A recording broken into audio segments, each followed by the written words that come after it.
नमस्कार, news update में आप सभी का स्वागत है। मैं हूं आपके साथ फानिया देवांगन। बढ़ते हैं खबरों की ओर। बुरहानपुर में रमजान के पवित्र महीने में फल बाजार में खजूर की खरीदारी बढ़ जाती है। एक अनुमान के मुताबिक यहां प्रतिदिन औसतन 7 टन खजूर की खपत होती है। इसके पीछे खजूर का धार्मिक और वैज्ञानिक महत्व भी है। बाजार में इराक, ईरान, दुबई और अरब देशों में पैदा होने वाली 70 से अधिक वैरायटी की खजूर पहुँचती है। वहीं 80 रुपये से लेकर 2500 रुपये किलो की कीमत तक बिकती है। खजूर के व्यापारियों के मुताबिक साल के 11 महीने खजूर की बिक्री ना के बराबर होती है, लेकिन रमजान के महीने में खजूर की अप्रत्याशित बिक्री बढ़ जाती है।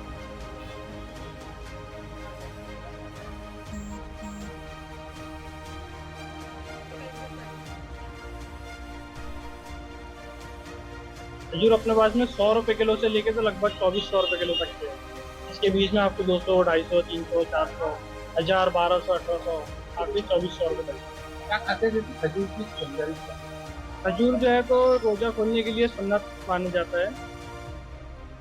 भारत माला परियोजना के तहत बिलासपुर से उर्गा बाईपास सड़क का निर्माण किया जा रहा है। इसके लिए किसानों से सैकड़ों एकड़ जमीन शासन ने अधिग्रहित तो कर ली है, लेकिन उनके मुआवजे की राशि अब तक नहीं दी गई है।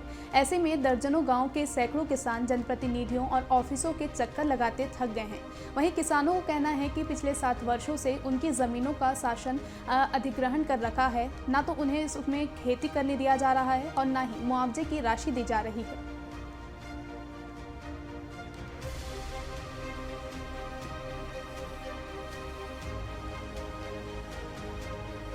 ये पुल वाला में और मिट्टी के उपयोग करते नदिया में लेके पारथे ताकि ऊपर गाड़ी आवाजाही हो सके। ये बंजर हो गया, पूरा खेत बंजर हो गया, वो मेड़ कट गई और पानी गिरा थी, पानी में कटाव हो गया, ओकर कारण मेड़ पूरा कटे के कारण हमारी खेती नहीं हो पाती। जुआरियों पर बिलासपुर पुलिस ने कार्रवाई की है और मंगला के धूरत पारा में जहां चल रहा था, जहां से 8 जुआरियों को पुलिस ने गिरफ्तार कर लिया है। बहुत से जुआरी पुलिस को देखकर मौके से फरार हो गए हैं। गिरफ्तार आरोपियों के पास से 15,500 रुपये जब्त किए गए हैं। शहर के सिविल लाइन थाना क्षेत्र का ये पूरा मामला है।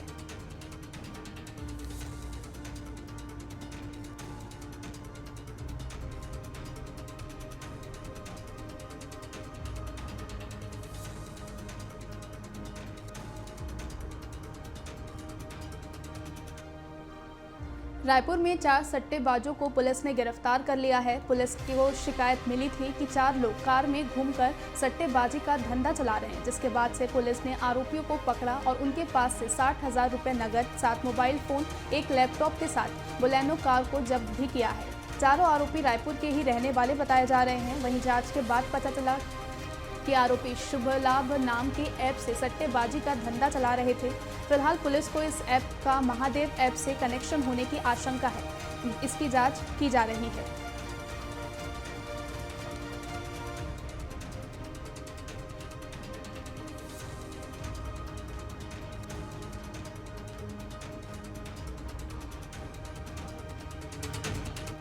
थाना उरला और एसएसयू की टीम को लगातार ये सूचना मिल रही थी कि बीरगांव उरला क्षेत्र में कोई एक बलेनो गाड़ी है जिसमें घूम कर कुछ लोग सट्टे का संचालन कर रहे हैं। इस पर हमने अपनी टीम लगाई थी और मुखबिरों के माध्यम से पता चला, तो कल हमने उरला क्षेत्र में इस गाड़ी को पहचाना। इसमें इसकी घेराबंदी करके तलाशी ली गई तो उसमें राकेश राजपूत करके एक व्यक्ति मिला, साथ में उसके एक लैपटॉप, 7 मोबाइल और कुछ नगद मिले और ऑनलाइन सट्टा खिलाते हुए ये हम लोगों ने इसको गिरफ्तार किया। इसके 2 साथी राजनांदगांव में थे। इनके जो इन्होंने हमको सूचना दी उसके आधार पे राजनांदगांव टीम भेज के उनको भी गिरफ्तार किया गया। आगे जो इनके और लिंक्स हैं उनके ऊपर हम लोग वर्क कर रहे हैं और उनकी भी जल्दी गिरफ्तारी की जाएगी। लोकसभा चुनाव को लेकर छत्तीसगढ़ में सियासी बयानबाजी भी तेज हो गई है। जहां बीजेपी विधानसभा चुनाव के बाद अब लोकसभा चुनाव की तैयारी में जुट गई है, तो इसके साथ ही वो छत्तीसगढ़ की 11 की 11 सीटें जीतने का दावा भी कर रही है और आए दिन विपक्ष बयानबाजी भी जारी है।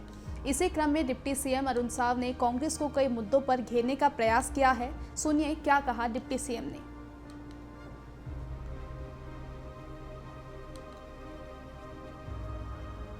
मुझे लगता है कि 2047 के विजन को लेते हुए एक खुशहाल भारत, एक समृद्ध भारत, एक शक्तिशाली भारत के निर्माण और देश के 104 करोड़ जनता की बेहतरी को ध्यान में रखकर भारतीय जनता पार्टी का घोषणा पत्र बनेगा। आज उसकी बैठक है। हमारे प्रदेश के मुख्यमंत्री विष्णुदेव साय जी, जो घोषणा पत्र समिति के सदस्य हैं, आज बैठक में शामिल होने जा रहे हैं। तो निश्चित रूप से बहुत एक अहम दस्तावेज वो घोषणा पत्र बनेगा 2047 को ध्यान में रखते हुए। दंतेवाड़ा पुलिस को कामयाबी मिली है। लोन वर्राटू अभियान से प्रभावित होकर 2 माओवादियों ने आत्मसमर्पण किया है। आत्मसमर्पित माओवादी मलंगेर एरिया कमेटी के नीलावाया पंचायत में सक्रिय थे और बंद सप्ताह के दौरान रोड खोदकर मार्ग अवरोध करने की घटनाओं में शामिल थे। बता दें कि इस अभियान के तहत अब तक 174 इनामी माओवादी सहित कुल 688 माओवादियों ने आत्मसमर्पण कर समाज के मुख्य धारा में जुट चुके हैं।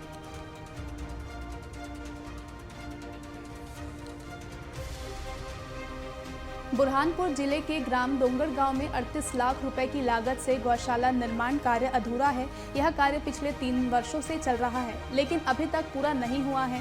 2022-23 में जिन मजदूरों ने इस गौशाला निर्माण कार्य में काम किया था, उन मजदूरों को अभी तक उनकी मजदूरी नहीं मिली है, जिसके कारण ग्रामीणों में नाराजगी देखी गई है।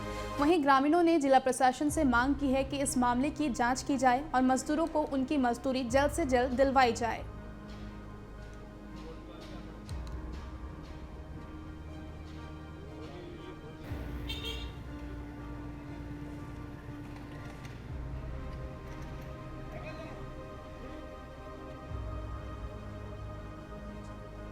हमने जिला कलेक्टर के पास भी शिकायत करी थी, उसकी कॉपी भी है हमारे पास। 181 पर भी हमने किया था शिकायत, उसकी भी है। तो हमारी कोई सुनवाई नहीं हो रही है। गरीब आदमी है, अब उनको ही लेबर नहीं पेमेंट नहीं मिला तो हम हमारे कहाँ से देंगे। अब भय रिश्ता है, इसलिए हम झगड़ा भी नहीं कर सकते। ये पूरा काम हमने किया है, ये पूरा यानी हमने किया। बाउंड्री वाल भी हमने किया है सर, प्लास्टर छोड़ के। फिर भी भय से हम झगड़ा नहीं कर सकते, क्योंकि गांव का रिश्ता है, इसलिए हम कुछ बोल नहीं सकते। तो समस्या क्या है? समस्या सर हमारे को पेमेंट ही नहीं मिला है। उन्होंने लेबर पेमेंट यानी मास्टर हमारा डाला ही नहीं।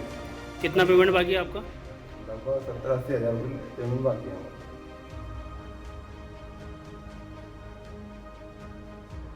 विदिशा जिले की सिरोंज विधानसभा में चुनाव की तैयारियां शुरू हो गई है। निर्वाचन के लिए सिरोंज के शासकीय लाल बहादुर शास्त्री महाविद्यालय में 480 मतदान कर्मियों का प्रशिक्षण दिया गया है। यहां 14 मास्टर ट्रेनर प्रशिक्षण कार्य कर रहे हैं। वहीं ट्रेनिंग में ईवीएम मशीन की संपूर्ण जानकारी दी जा रही है। मंगलवार को पहले दिन का प्रशिक्षण संपन्न हुआ। इसके बाद पीठासीन अधिकारी का प्रशिक्षण होगा। बता दें कि सिरोंज सागर लोकसभा के अंतर्गत आता है और यहाँ 7 मई को वोटिंग होगी।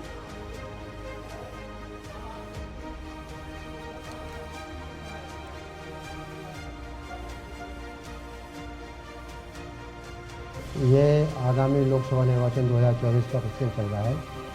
इसमें विदिशा जिले में 2 लोकसभा क्षेत्र आते हैं, एक सागर और दूसरा विदिशा रायसेन। 5 तहसीलें हैं, जिसमें से कुछ दो तहसील विदिशा लोकसभा क्षेत्र में और 3 सागर लोकसभा क्षेत्र में है।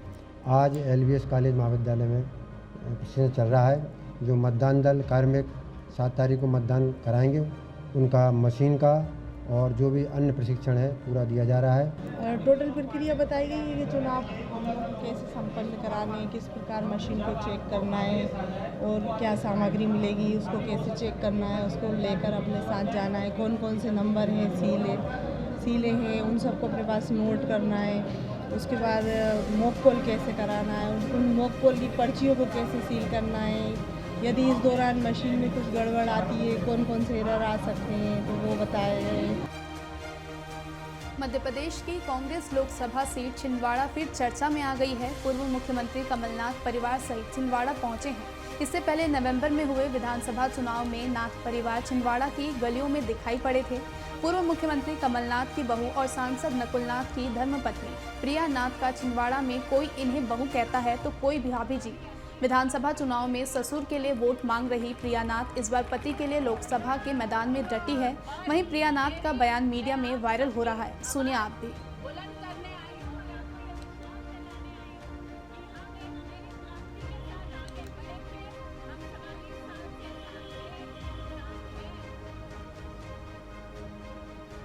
जब उनकी अग्नि परीक्षा का समय आया तो उन्होंने धोखा दिया। तो दुख जरूर होता है क्योंकि दिल से हमने उन्हें माना था। डर कतई नहीं है क्योंकि हमारी असली ताकत, हमारी असली बल और शक्ति तो यहाँ उपस्थित है। और मैं आप सबकी आवाज बुलंद करने आई हूँ और आपको ये विश्वास दिलाने आई हूँ कि हम एक नई क्रांति के साथ आगे बढ़ेंगे। हम 44 साल से साथ थे, साथ हैं और वो शक्ति नहीं पैदा हुई जो 44 दिन में ये रिश्ता खत्म कर दे। बैतूल में पेट्रोल डालकर आदिवासी युवती को जिंदा जलाने की कोशिश की गई है। युवती को गंभीर हालत में जिला अस्पताल में भर्ती कराया गया है।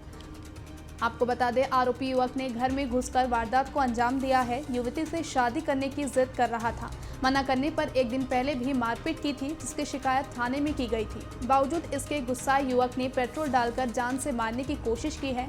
वहीं गंज थाना क्षेत्र के हमलापुर की घटना है। पुलिस आरोपी की तलाश कर रही है। वो आर्यन मालवी लड़का, इससे भाई से क्या संबंध है उसके? वह जैसी बातचीत करते थे तो ये बोले मुझको शादी करना नहीं है। मम्मी कहाँ शादी करेंगे, वहाँ शादी करूँगा मैं। मुझको नहीं करना तो दारू पीता है, रात दिन चप्पू भी तो बताता है। मुरैना नैरोगेज रेल के पुल को काटते समय अचानक पुल टूट गया। पुल को काट रहे 5 मजदूर भी 50 फीट नीचे गिरे, जिससे मजदूर गंभीर रूप से घायल हो गए। वहीं घायलों को सामुदायिक स्वास्थ्य केंद्र जौरा में उपचार के लिए भर्ती कराया गया है। 2 मजदूरों की हालत अभी गंभीर बताई जा रही है। वहीं जौरा थाना क्षेत्र के सिकरौदा गांव स्थित कारी नदी पर बने पुल का ये पूरा मामला है। दरअसल नैरोगेज ट्रेन ब्रॉड गेज में परिवर्तन होने के बाद पुराने पुल पर लोहे को निकालने का काम किया जा रहा था। मौके पर जौरा थाना पुलिस जांच में जुटी हुई है।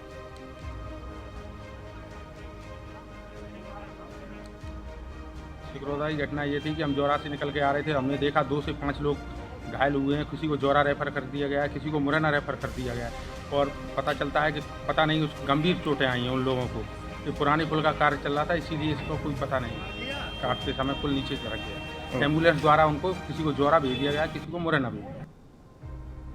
बुरहानपुर में भाजपा का कार्यकर्ता सम्मेलन और होली मिलन समारोह आयोजित किया गया था, जिसमें विधायक अर्चना चिटनेस, सांसद और लोकसभा प्रत्याशी ज्ञानेश्वर पाटिल भी शामिल हुए।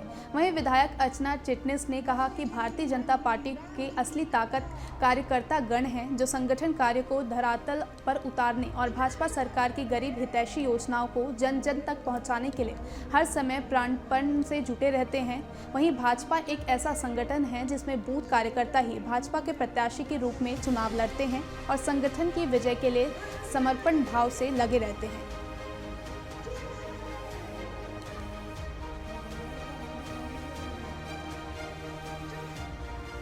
मध्य प्रदेश में बच्चों को जापानी बुखार के संक्रमण से बचाव के लिए प्रदेश के 4 जिलों में टीकाकरण अभियान चलाया जा रहा है, जिसमें भोपाल, नर्मदापुरम और सागर को पछाड़ते हुए इंदौर सबसे अधिक टीके लगाकर पहले नंबर पर पहुंच गया है। आपको बता दें कि पिछले 1 महीने से पायलट प्रोजेक्ट के तौर पर इन जिलों में 1 से 15 साल तक के बच्चों को टीका लगाने के अभियान चलाया जा रहा है।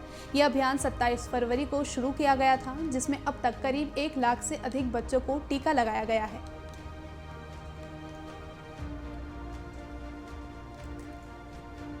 जिसे जापानीज इंसेफेलाइटिस यानी कि जापानी दिमागी बुखार के जो टीकाकरण अभियान है वो 28 फरवरी से इंदौर, भोपाल, होशंगाबाद और सागर जिले में किया जा रहा है।